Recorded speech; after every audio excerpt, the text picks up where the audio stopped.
নমস্কাৰ, ভিডিঅ'টোত ক্লিক কৰাৰ বাবে ধন্যবাদ। চাবলৈ আৰম্ভ কৰিছে দ্বিবাহা টাইম। যোৱাকালি উমৰাংচু আৰক্ষী থানাৰ অন্তৰ্গত চৌট লবাং গাঁৱত দুটা ফৈদৰ মাজত ভূমিকৰাধিক বিবাদৰ ৰণক্ষেত্ৰ ৰূপ ধাৰণ কৰিছিল, য'ত এগৰাকী BSF জোৱান গণেশ বাহাদুৰ চেত্ৰী আহত হয়। পাছত আৰক্ষী উপস্থিত হোৱাত পৰিস্থিতি নিয়ন্ত্ৰণ হৈছিল। আজি আছাম গোৰ্খা ছাত্ৰ সন্থা উমৰাংচু আঞ্চলিক কমিটিৰ আহ্বানত উমৰাংচুত এক জৰুৰী সভাৰ আয়োজন কৰা হয়, য'ত বৃহত্তৰ উমৰাংচু এলেকাৰ বিভিন্ন ঠাইত বসবাস কৰা গোৰ্খা ৰাইজ একত্ৰিত হৈ যোৱাকালি সংঘটিত ঘটনা সন্দৰ্ভত আলোচনা কৰে আৰু এই ঘটনা তীব্ৰ ভাষাৰে গৰিহণা দিয়ে। আলোচনা সভাত ডিমাহাছাও স্বায়ত্তশাসিত পৰিষদৰ পৰিষদ সদস্য কৃষ্ণ জৈশীৰ আন জ্যেষ্ঠসকল উপস্থিত আছিল।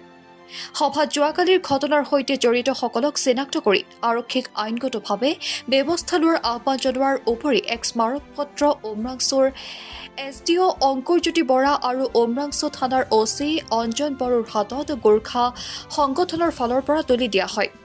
তেওঁলোকে কয়, আমাৰ আজিৰ সভাৰ মূল উদ্দেশ্য হ'ল যোৱাকালিৰ চৌট লবাং গাঁৱৰ ঘটনাক যাতে কোনেও সাম্প্ৰদায়িক ৰূপ দিব নোৱাৰে তাৰ বাবে সজাগ কৰা, আনহাতে সকলোৱে অতীতৰ নিচিনাই একেলগে শান্তি সম্প্ৰীতি ৰক্ষাৰে বসবাস কৰা সন্দৰ্ভত আলোচনা হয়। অৱশ্যে সাম্প্ৰদায়িক সংঘৰ্ষ লগোৱাৰ অপচেষ্টা কৰা শক্তিক চিনাক্ত কৰিব লাগিব বুলি কয়। भारतीय है, सब भारतीय।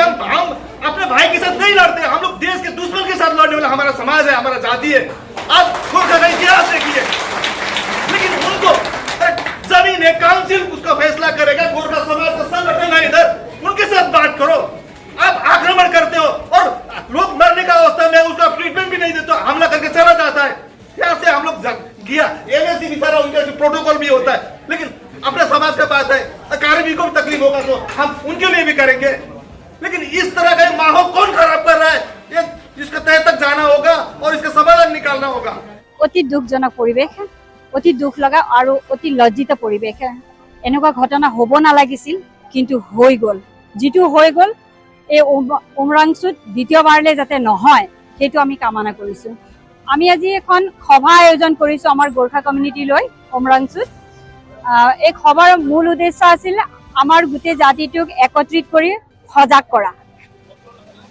কৰা, মেইনলি সজাগ কৰা। কাৰণ হঠাতে আহি যেতিয়া আক্ৰমণ হৈ যায়, সকলো মানুহবোৰ নিজৰ কামত ব্যস্ততাৰ মাজত থাকি একো ক'ব নোৱাৰা হৈ যায়। কালি যেনেকে হৈ গ'ল, কাম কৰি থকা অৱস্থাত আহি মানুহবোৰে হঠাৎ আক্ৰমণ কৰি গ'লে, তাৰ ওপৰত মানে সজাগতা এক।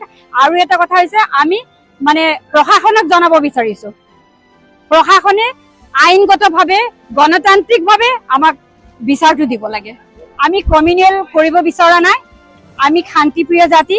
কোনো দিনে আমি কোনো জাতিৰ লগত আজিলৈকে বেয়া নহয় আৰু বেয়া হ'ব আমি নিবিচাৰো। শান্তিপ্ৰিয়ভাৱে এই সমস্যাৰ সমাধান হ'ব লাগে। ভৱিষ্যতে যাতে দুয়ো জাতিৰ মাজত আগতে যেনেকে মিলা প্ৰীতিৰে আছিল, আগন্তুক দিনতো সেই মিলা প্ৰীতি বজাই ৰাখিব লাগে। দুষ্কৃতিয়ে এই কামটো কৰিব বিচাৰিছে, গৰিহণা দিছো, ধিক্কাৰ দিছো। এই কামটো হ'ব নালাগে। কালিৰ ঘটনাটো চাওক, তেওঁলোকৰ সম্প্ৰদায়ৰ কোনো এজন মানুহ এক থাপৰ পোৱা বুলি কোনে ক'ব নোৱাৰে, কিন্তু আমাৰ মানুহ কালি কিমান বেয়াকে ঘাই হৈ গ'ল। এজন BSF জোৱান আমাৰ ঘাই লৈ তেওঁ আজি ICU চিকিৎসাধীন হৈ আছে।